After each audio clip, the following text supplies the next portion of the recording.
What's going on, everyone? This is your weekly L update. This is your weekly update on the Broncos. This is my post-game reaction to this game. So what I'm gonna say is the Broncos should have won this game. The Raiders, quite frankly, played terrible. Their pass rush, non-existent. Their defensive line was terrible. I mean, there was zero pass rush. Russell Wilson had all day long to throw the ball. And that's the only reason why the Broncos were able to score, on top of help from the referees.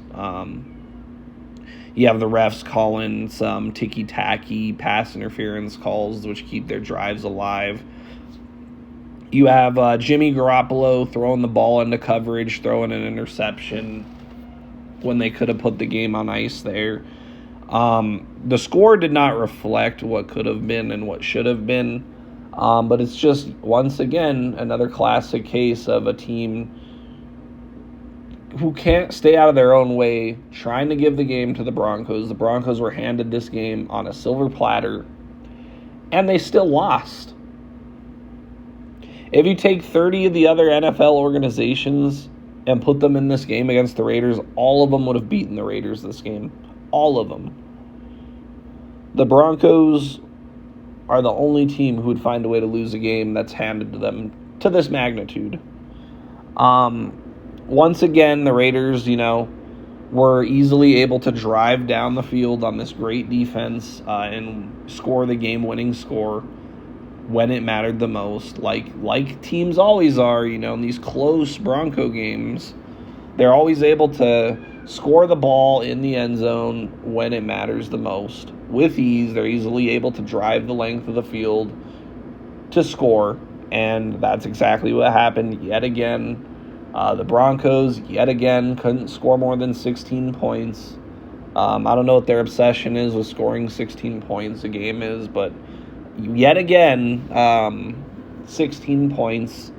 Yet again, giving up the game-winning score. Yet again, getting help from the referees. Yet again, the referees ignoring blatant holding calls on Garrett Bowles, on Mike McGlinchey, and on Ben Powers, but calling anything and everything they can on the Raiders.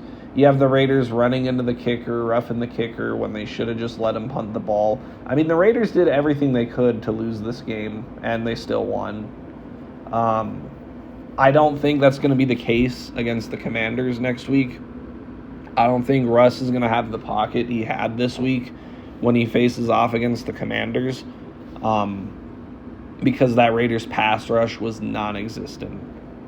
You give any quarterback that amount of time, they're gonna shred a defense. So, I expect the Broncos to have a hard time against the Commanders next week, but we'll see.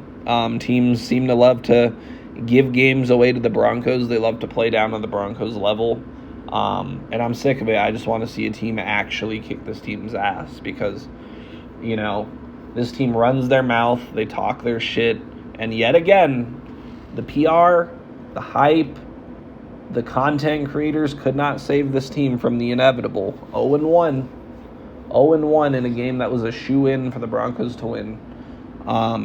One thing I will say that gave me a glimmer of hope is the fact that Sean Payton seemed to be running his offense, right? This was not the Pat Shurmur / John Elway offense. This is an actual Sean Payton offense. And that's encouraging to see, because it shows that the ownership is siding with Sean Payton. They're letting Sean Payton do his thing. And for now, there's a leash on the front office. For now, the front office is not running the show on the football field. So that's the encouraging thing. I did like what Lil John Humphrey did. I honestly think that Marvin Mims and Lil John Humphrey are better than Cortland Sutton and Jerry Jeudy. That's just my opinion. I liked what the tight ends did. I liked the fact that they didn't abandon the run game. And I like the fact that, I'm not really going to give the offensive line credit, considering even with these horrible, Raiders pass rushers today, they were still holding. Garrett Bowles is still clotheslining people. Ben Powers out there holding. The refs are missing it. But if the refs actually held the Broncos accountable, actually did not help the Broncos out with ticky-tacky pass interference calls, if Jimmy Garoppolo wasn't throwing the ball into coverage, if the Raiders weren't roughing the kicker, this game would be a lot more, there'd be a bigger difference on the scoreboard. But when you're playing a team that's trying to lose, unfortunately, those things happen. But the Broncos still found a way to lose this game, a game they should have won. And everyone's going to talk about how, nothing to see here. I mean, the Broncos, you know how I know the Broncos culture hasn't changed? They're still talking about moral victories. They're still talking about how they're satisfied with how the offense played. How are you satisfied? You lost, and you still couldn't score more than 16 points. What was different? What was different when you just look back at it? The Broncos scoring 16 points per usual. Defense gives up a game-winning score per usual. I mean, seriously. The only difference was the Broncos put the ball in the end zone twice. But still doesn't matter. After the first half, the clamps came down and the Broncos didn't do shit. So, the more things change, the more they stay the same.